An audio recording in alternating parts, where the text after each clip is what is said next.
Hi guys, this is Shomojit Banik and welcome to my channel biomet kit with Banik, जहां पर हमने previously बहुत सारे टॉपिक के बारे में डिस्कस कर चुके थे। तो आज हम डिस्कस करने जा रहे हैं human reproductive system. Human reproductive system के अंदर इस वाला जो टॉपिक है mail reproductive system and female reproductive system, इसमें से बहुत सारे बच्चों का कॉन्सेप्चुअल कुछ कॉन्सेप्ट ही नहीं होता। मतलब कॉन्सेप्चुअल जो बेसिस होता है ना एक एमसीक्यू सॉल्व करने के लिए, वही नहीं होता। और उन लोग क्या करते हैं, वो लोग रट जाते हैं सिर्फ। लेकिन ये चैप्टर रटने का नहीं है, ये चैप्टर समझना पड़ेगा बारीकी से। तो चलिए इस वीडियो से इस चैप्टर का हर एक कॉन्सेप्ट समझ लेते हैं। ये एक रिवीजन वीडियो है, छोटा सा वीडियो है एंड वीडियो को अंत तक देखना। एंड अगर आप मेरे चैनल पे नए हो तो obviously welcome to my channel and don't forget to subscribe the channel and hit the bell icon to get latest notifications. तो चलिए वीडियो को स्टार्ट करते हैं विदाउट एनी फर्दर इंट्रोडक्शन। तो यहाँ पर देखो, यहाँ पर मैंने मेल रिप्रोडक्टिव सिस्टम के बारे में बहुत सारा पॉइंट्स लिखा हुआ है मैंने।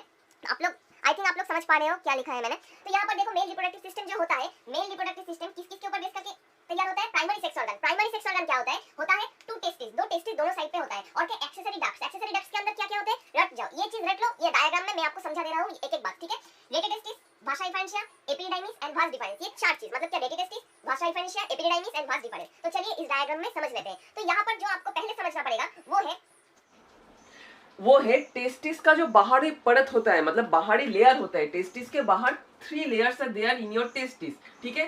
ये बाहर वाला जो लेयर होता है, जो मैंने यहाँ पर ड्रॉ नहीं किया है, उसे हम क्या कहते हैं? ट्यूनिका वेजाइनालिस। नोटबुक लेकर बैठो, नोट करते जाओ, नीट में इंपॉर्टेंट है वेजाइनालिस। और ये जो अंदर वाला पोर्शन है ना, जो यहाँ पर सेप्टम फॉर्म कर रहा है, इस तरह का सेप्टम फॉर्म कर रहा है, ये जो होता है इसे हम कहते हैं कि सेप्टम, जो टेस्टिस को लोब्यूल्स में डिवाइड करते हैं, ठीक है? इसे हम कहेंगे एल्बुजिनिया। और अंदर वाला और एक लेयर होता है जिसके अंदर ब्लड वेसल्स रहते हैं, उसे हम कहते हैं वास्कुलोसा। तो ये एल्बुजिनिया क्या करता है? सेप्टम फॉर्म कर देता है इस तरह से, ठीक है? और ये देखो, सेप्टम के लिए ये जो टोटल कैविटी था ना टेस्टिस के अंदर, वो बहुत सारे कंपार्टमेंट में डिवाइड हो गए हैं। ये इस तरह का कंपार्टमेंट फॉर्म होता है। तो इसके बाद मैं एनसीईआरटी खोल लेता हूँ आपको, आपके दिखाने के लिए, सुविधा के लिए।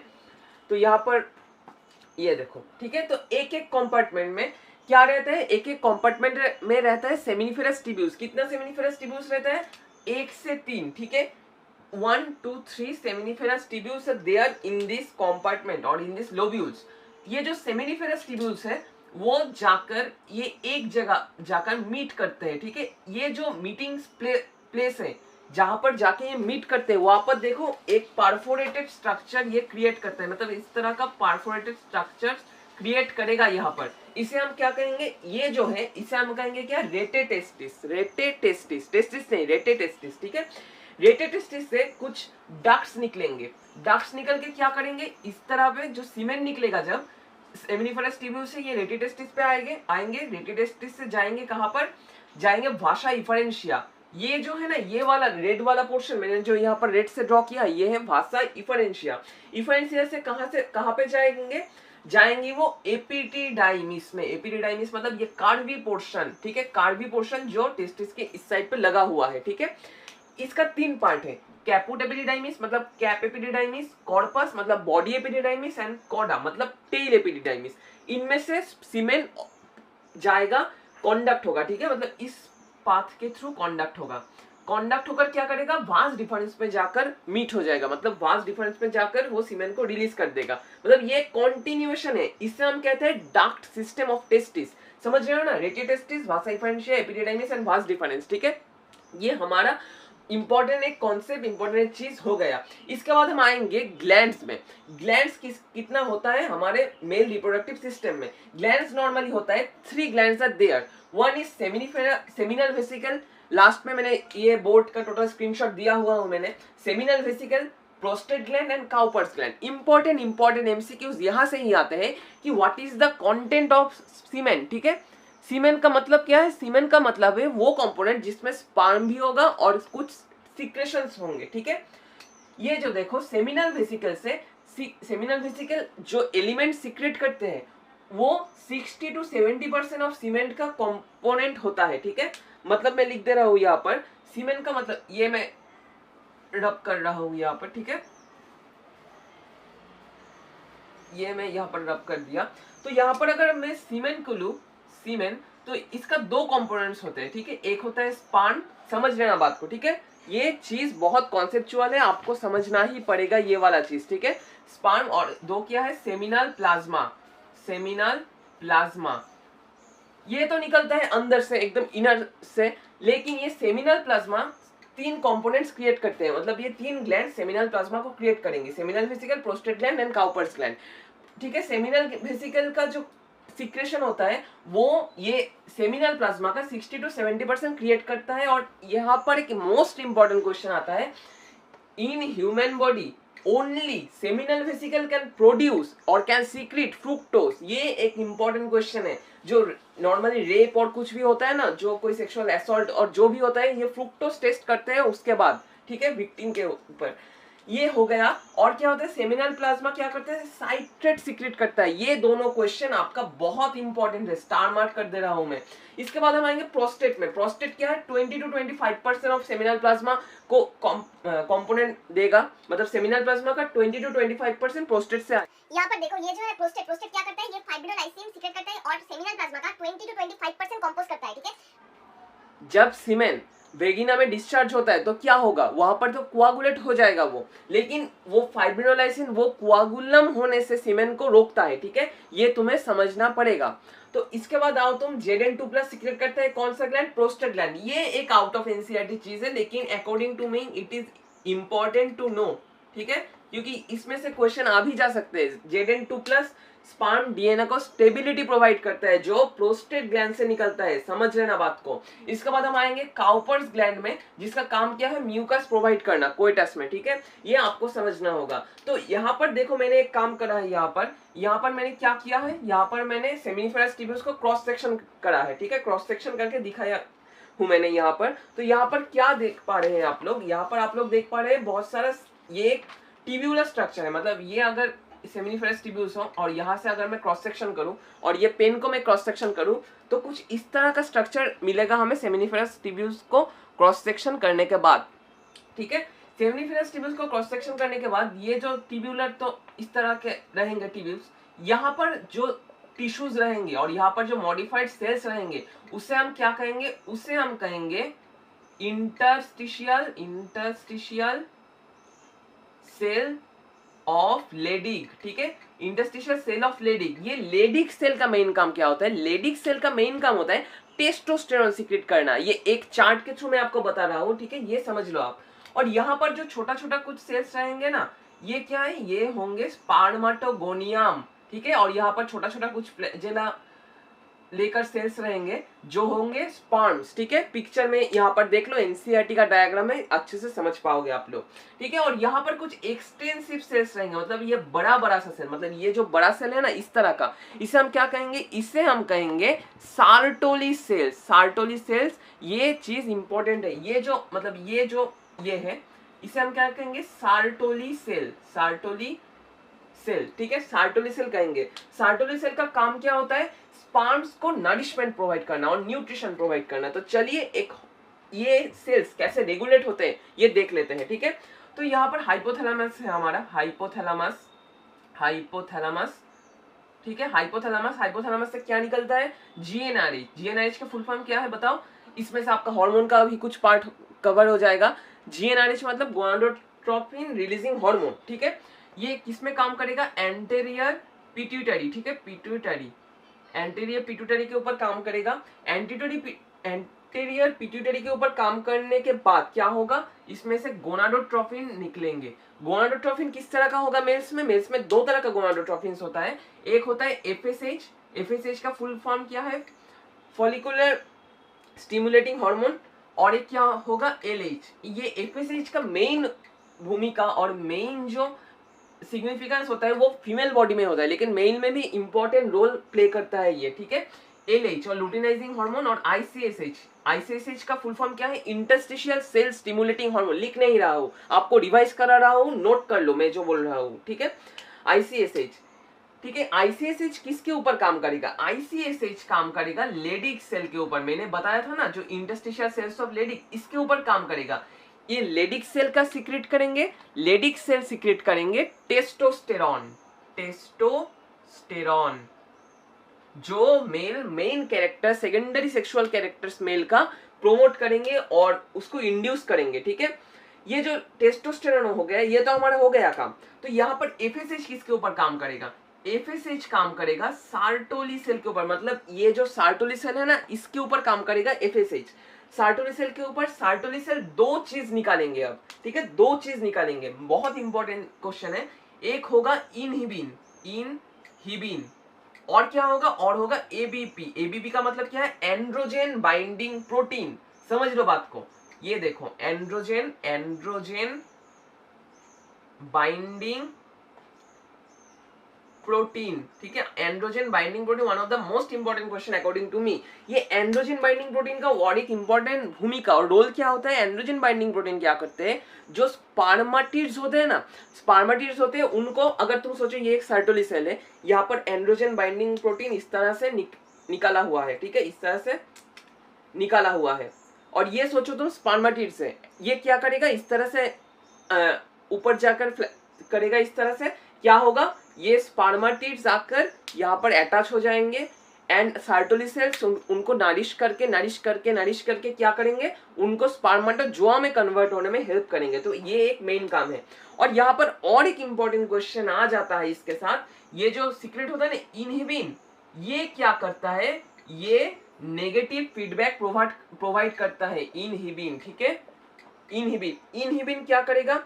इनहिबिन ये नेगेटिव फीडबैक प्रोवाइड करेगा। किसको नेगेटिव फीडबैक प्रोवाइड करेगा? नेगेटिव फीडबैक प्रोवाइड करेगा एफएसएच को। मतलब इनहिबिन एफएसएच को रिलीज को स्टॉप कर देगा, मतलब हाइपोथैलेमस एंड जीएनआरएच के ऊपर नेगेटिव फीडबैक क्रिएट करके ये जो प्रोसेस है इसको स्टॉप कर देगा, ठीक है। ये एक इंपॉर्टेंट क्वेश्चन है। इनहिबिन कहाँ से सीक्रेट होता है? सीक्रेट होता है कहाँ से?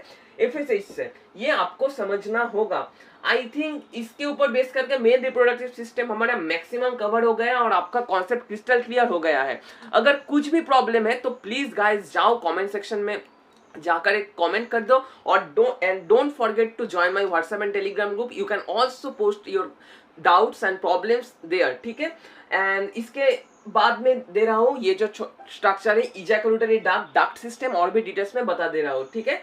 तो चलिए देख लेते हैं वो। तो यहाँ पर मैंने दिखाया है डक्ट सिस्टम कैसे होता है और ejaculatory duct, one of the most important question, which ducts are collected to form और which ducts are joined to form the ejaculatory duct. ये वाला क्वेश्चन मैंने यहाँ पर डिस्कस किया हुआ है, ठीक है। ऑलरेडी और एक क्वेश्चन मैं मिस कर गया था पिछले वाले पार्ट पे। कौन सा question? Why the testis is situated outside the abdominal cavity. Abdominal cavity के बाहर स्क्रोटम में टेस्टिस क्यों होता है? तुम सोचो यहाँ पर अगर एब्डोमिनल कैविटी है इस तरह से, तो स्क्रोटम में टेस्टिस क्यों होता है, ठीक है।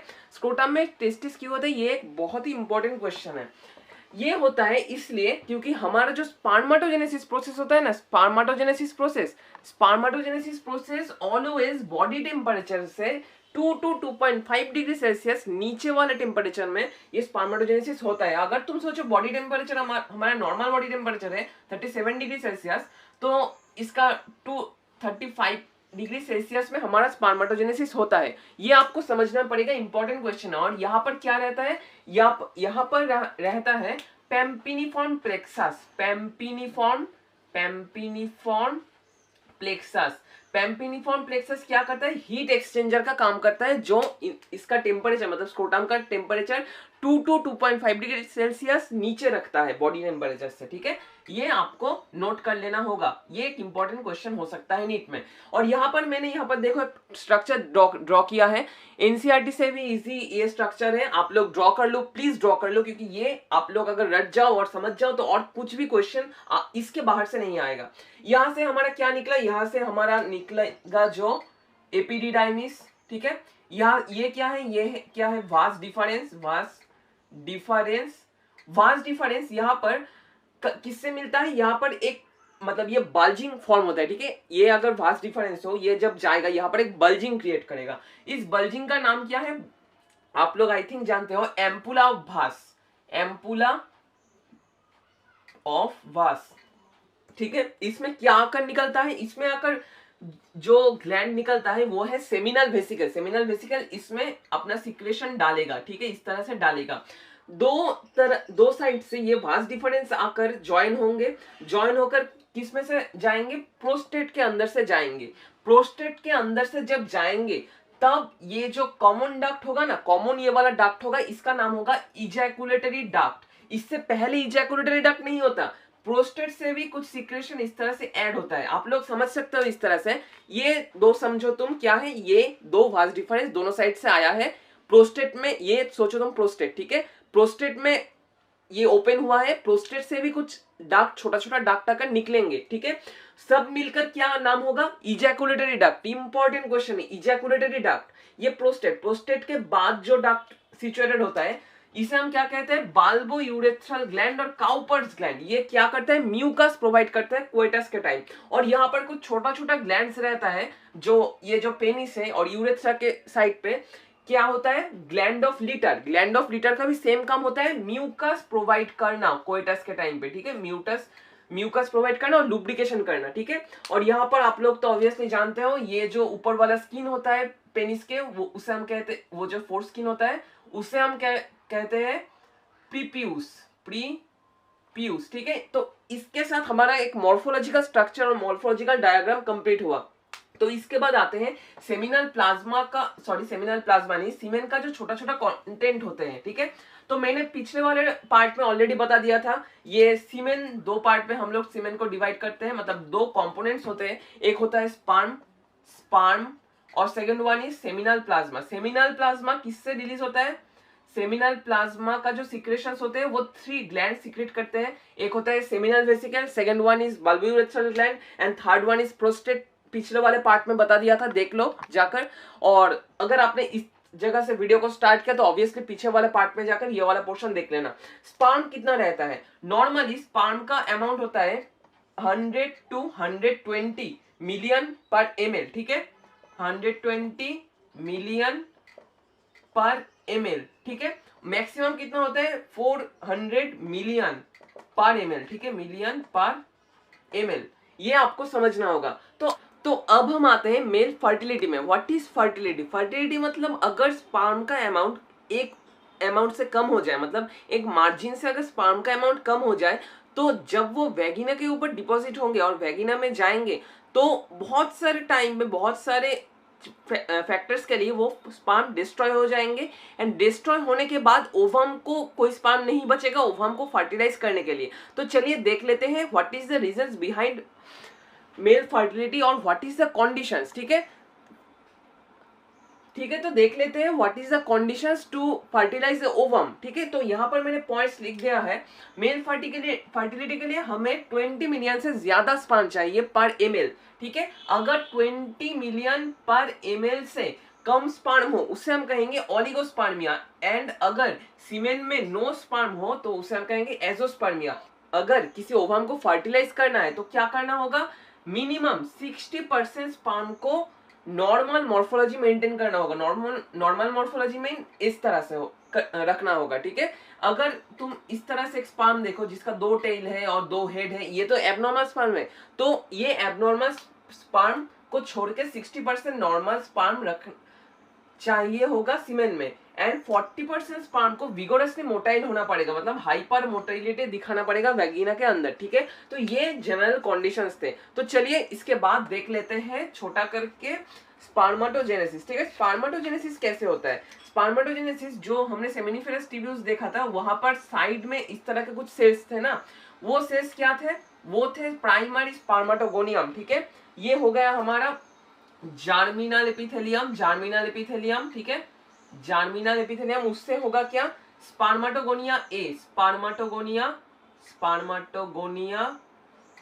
ए, ठीक है। स्पर्मेटोगोनिया ए के बाद क्या होगा, type A and type B में कन्वर्ट होगा, ठीक है। Type A type B. तो टाइप बी को लेकर हमारा मेन काम होगा, टाइप ए क्या करेगा, टाइप ए प्रिजर्व हो जाएगा, ठीक है, प्रिजर्व हो जाएगा फ्यूचर के लिए, फ्यूचर में और भी स्पर्मेटोजेनेसिस करने के लिए। तो टाइप ए क्या करेगा, इसके बाद टाइप बी क्या करेगा, टाइप बी फॉर्म करेगा प्राइमरी स्पर्मेटोसाइट।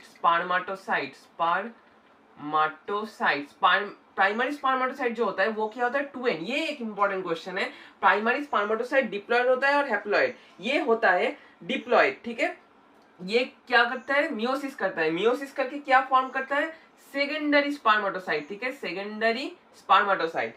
ये फिर से मियोसिस 2 में जाएगा, मियोसिस 2 में जाकर क्या क्रिएट करेगा, ये स्पर्माटिड, ठीक है, स्पर्माटिड नॉन मोटाइल होता है ये, ठीक है, नॉन मोटाइल, नॉन मोटाइल। ये नॉन मोटाइल स्पर्मेटिड्स क्या करेंगे, मैंने कहा था ना ये होता है सार्टोली सेल, वहां से एबीपी मतलब एंड्रोजन बाइंडिंग प्रोटीन निकलता है, उसमें जाकर अटैच हो जाते हैं और क्या करते हैं, सार्टोली सेल से नरिशमेंट लेते हैं, नरिशमेंट लेके क्या करते हैं, डिफरेंट टाइप का ये मॉर्फोलॉजिकल चेंज होता है। मैं बाद और एक वीडियो में मॉर्फोलॉजिकल चेंजेस बता दूंगा आपको।